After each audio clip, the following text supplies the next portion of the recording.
बचपन से आज तक जो बेइज्जती झेलते आए ना, उसके अगेंस्ट जाना है। क्लास में अगल बगल दोस्त बेइज्जत कर रहे हैं, इधर रिश्तेदार बेइज्जत कर रहे हैं, मोहल्ले वाले बेइज्जत कर रहे हैं। हमारा माइंड ना बहुत जल्दी डेविएट हो जाता है, बहुत जल्दी हम लोग इधर उधर भाग जाते हैं। अपने माइंड को बार बार याद दिलाना पड़ता है कि हमें यही 3 चीज चाहिए, यही 3 चीज चाहिए, मुझे यही 3 चीज चाहिए, मुझे यही 3 चीज चाहिए। क्या मैं इसके सिवा अपना समय, कीमती वक्त कहीं और व्यक्त कर रहा हूँ? सेल्फ स्टीम, जो सेल्फ इमेज है, वो तो खत्म हो गई है।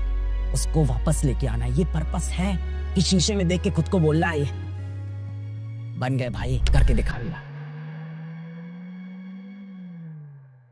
कोई एक चीज क्या है जो कोई भी एग्जाम, कोई भी कार्य, कोई भी टारगेट अचीव करने के लिए होनी चाहिए, क्या है?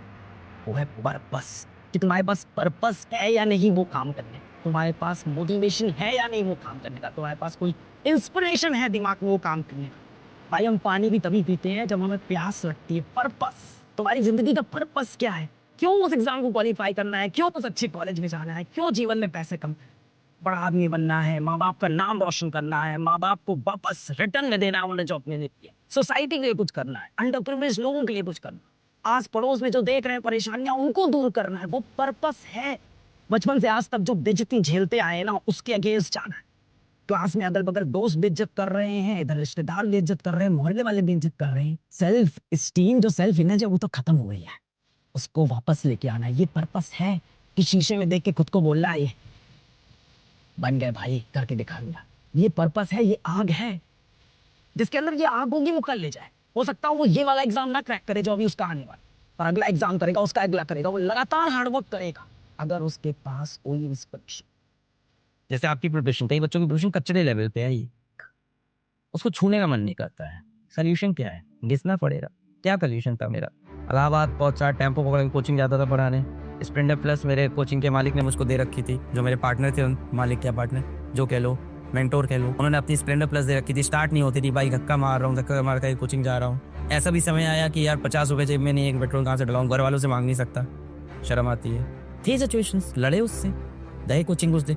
कोचिंग में से को पता नहीं चलने दिया कि हम पैदल चल के आए, वहाँ पे जाके उसी एनर्जी से, उसी तैयारी से पढ़ाया। तो कचरा होती है चीज़ें, और कचरे को हटाने में समय लगता है, पेशेंस लगता है, पेशेंस चाहिए होगा। सर 30 दिन में नीट निकल जाएगा, अगर नहीं प्रिपरेशन तो कैसे निकलेगा बच्चा?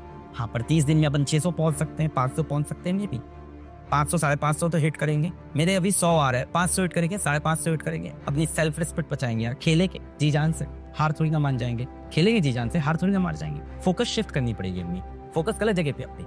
ये फोकस है कि यार चीजें बहुत खराब है, अपनी फोकस होना चाहिए आज क्या डिसीजन ले, जैसे ये चीज 1% इंप्रूव हो जाए, कल 1% और होगी, परसों 1% और होगी। अब देखो ये 1% बढ़ता है, आज वो 1% पे, उसका 1% कितना हुआ? 0.1। कल वो 2%, उसका 1% 0.2। कल को वो 10% हो जाएगी, उसका 1% 1% हो गया। जब वो 50% में पहुंच गया, उसका 1% 5%। तो इम्प्रूवमेंट आपका ना ऐसे एक्सपोनेंशियली उठ रहा होगा।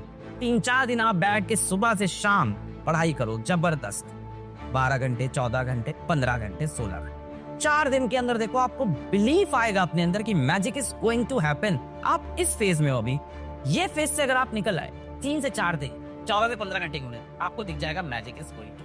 कि आज रात में बैठ के एक बार एक पेपर लेना, आधा घंटा देना, और एक पेपर पे लिखना कि आपके जीवन में 10 सबसे कीमती चीज क्या है, 10 सबसे बड़े एम क्या है, 10 सबसे बड़े गोल क्या है, वो क्या है जो आप हासिल करना चाहते हो। वो खुशी भी हो सकती है, माँ बाप की खुशी हो सकती है, आपकी खुशी हो सकती है, किसी व्यक्ति से आप प्रेम करते हो, उसे अपने जीवन में चाहते हो, ये भी हो सकता है। मतलब वो 10 चीजें कुछ भी हो सकती है। फाइनेंशियल सक्सेस हो सकती है, मेंटल सक्सेस हो सकती है, हेल्थ की सक्सेस हो सकती है, फैमिली की सक्सेस हो सकती है, रिलेशनशिप की सक्सेस हो सकती है, वो कुछ भी हो सकता है जो आप चाहते हैं। और वो 10 पॉइंट लिखना, और आप देखना ऊपर के 3-4 जो पॉइंट होंगे वही है जो आपको असल में जीवन में चाहिए। और वो पेज, वो 3-4 पॉइंट काट के अपने पास रख लेना, उसको अपने कमरे में चिपका देना। ये है आपकी लाइफ। इसके सिवा आपकी लाइफ में जो भी चीजें आ रही है वो एक्सटर्नली आ रही है, वो आपको नहीं चाहिए थी। आपको अपने जीवन में खुद फैसला करना है कि आपको क्या चाहिए, वरना आपके पास ऐसी बहुत सी चीजें बेटा आ जाएंगी जो आपको जीवन में नहीं चाहिए थी, और आपका जीवन उन चीजों से ज्यादा भर जाएगा जो असल में आपको नहीं चाहिए थी। हमारा माइंड ना बहुत जल्दी डेविएट हो जाता है, बहुत जल्दी हम लोग इधर उधर भाग जाते हैं।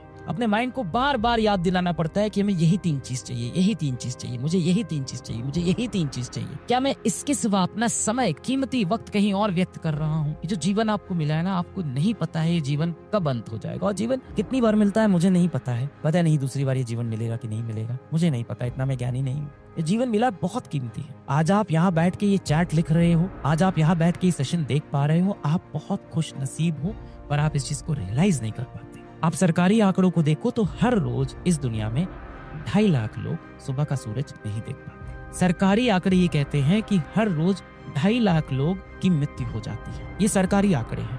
प्रैक्टिकल आंकड़ा कितना होगा? 10 लाख, कम से कम 10 लाख। तो 10 लाख लोग कल सुबह का सूरज नहीं देख पाएंगे। 10 लाख लोग आज सुबह का सूरज नहीं देख पाए, आप देख पाए, पर इस चीज की वैल्यू आपको नहीं पता चलती।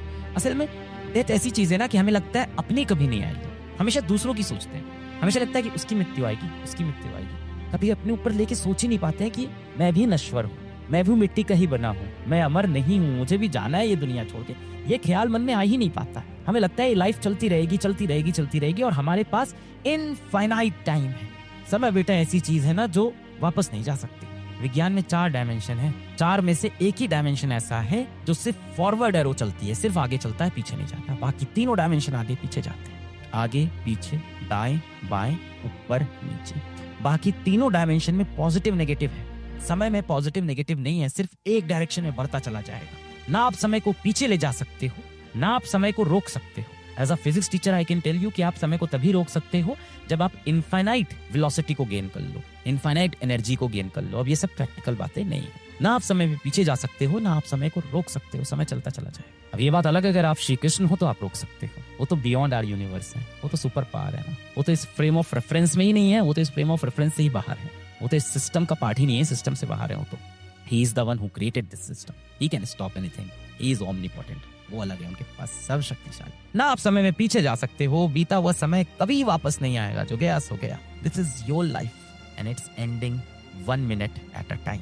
Whatever is happening for the first and the last time in your life. That will never ever ever happen again in your life. इतना important है जीवन का हर एक मिनट कि जो गया सो गया, अब वापस नहीं आएगा। आज आप 18-20 साल के हो गए हो, कितनी जल्दी 18-20 साल चले गए जीवन के। ना जाने कितने साल अब बचे हो, वो भी बहुत तेज चले जाएंगे। समय को आप धोने भी नहीं कर सकते। You cannot slow down time, or can you? Special theory of relativity को लगाओगे तो, मैं फिजिक्स का टीचर हूं तो बता सकता हूं कि अगर आपकी velocity tending to speed of light, अगर आपकी स्पीड रोशनी की गति के बराबर आसपास पहुंच गए तो उस केस में आप समय थोड़ा सा धीमा कर सकते हो। उसके लिए आपको एस्ट्रोनॉट बन के स्पेस में जाना होगा। प्रकाश की गति के आसपास यदि आप पहुंच गए तो आप अपना समय धीमा कर सकते हो। वो भी प्रैक्टिकल नहीं। मैं ऐसी बातें इसलिए कर रहा हूँ क्योंकि आप मुझसे पूछ रहे हो टाइम कैसे मैनेज करें। मैं आपको क्या बताऊंगा कि सुबह इतने बजे उठ के इतने बजे बैठ जाओ, ऐसे पढ़ लो, आप उसके बाद इतनी देर खाना खाना, मोबाइल मत चलाना, फालतू के दोस्तों के साथ समय मत व्यतीत करना, अपने फालतू के काम मत करना। ये बात तो मैं आपको कितनी बार बता चुका हूँ। तो मैं आपको ये नहीं बता रहा हूँ टाइम कैसे मैनेज करो, मैं आपको ये बता रहा हूँ कि आपके पास टाइम जो है वो लिमिटेड है लाइफ में, और वक्त है हमारे पास। सर पापा घर में पढ़ने नहीं देते हैं। सर आपकी क्लास अभी तो शुरू ही नहीं हुई, अभी से क्यों पढ़ लें? सर अभी घर में लाइट नहीं आ रही है, कैसे पढ़ें? सर इतनी नहीं लगाए घर में, कैसे पढ़ाई करें? सर मेरे पास पेन नहीं है, मैं कैसे पढ़ूं? दूसरे रूम में है। सर नींद आती है रात में, सो जाए, सो जा मत कर। सक्सेसफुल तू बनेगा भाई, कहानी तेरी चल रही है, मूवी तेरी है, हीरो तू है। को ना मैं हूँ, ना तेरे माँ बाप हैं, ना ये दुनिया है। तुम हीरो अपनी पिक्चर के। अगर अपनी पिक्चर के तुम हीरो हो तो स्टंट तुम्हें करने पड़ेंगे, एक्टिंग तुम्हें करनी पड़ेगी। सारे जब मैं देखा घर में बैठ के, बात तुम लोगों ने देखे हैं कि नहीं देखे, नए बच्चे हो। मैं इससे पहले बहुत गरीब था, तो घर में एक व्हाइट बोर्ड था, सामने एक ट्राइपॉड था, वो था पहले तो ट्राइपॉड, किताबें थी, किताबों के ऊपर एक मोबाइल रखता था, ऐसे पीछे सफेद रखता था, और फिर कमरे का पंखा बंद करता था। एसी तो भूल जाओ था, कमरे का पंखा इसलिए बंद करता था कि आवाज कैप्चर। तो सर उस वीडियो को बनाने में आपको क्या ही मजा आता होगा, बहुत मजा। और हर वीडियो ये सोच के बनाता था कि ये मेरा बेस्ट कंटेंट निकलेगा, ये मेरा बेस्ट वीडियो बनेगा, इसको दुनिया में लाखों बच्चे देखेंगे। और देखते कितने थे दोस्त। अपने हर वीडियो को मैंने ये सोचा कि ये वीडियो नहीं, ये एक शो है। मैंने अपने हर लेक्चर को पढ़ाने की क्लास, एक लेक्चर, एक छोटा सा क्लास नहीं समझा। मैंने उसको सोचा था कि ये मेरा शो है। लोग शो करते हैं ना, प्रेजेंटेशन करते हैं ना, मैजिक करते हैं ना, मैं उसको शो समझता था। उस आधे घंटे को अपना शो समझता था और उस लेवल पे इसके लिए सीरियस होता था। उस लेक्चर के लिए 6 घंटे तैयारी करता था। उठा के देख लो मेरा 2 साल पुराना वीडियो, तब भी मैंने यही बात बोली है, इससे हटा नहीं हूं। तब भी मैं बोलता था एक लेक्चर बनाने में मुझे 6 घंटा लगता है। आज भी मुझसे पढ़ाने को कहोगे, मुझे एक लेक्चर बनाने में आज भी 6 घंटा लगता है। मेरे लिए हर लेक्चर युद्ध होता है।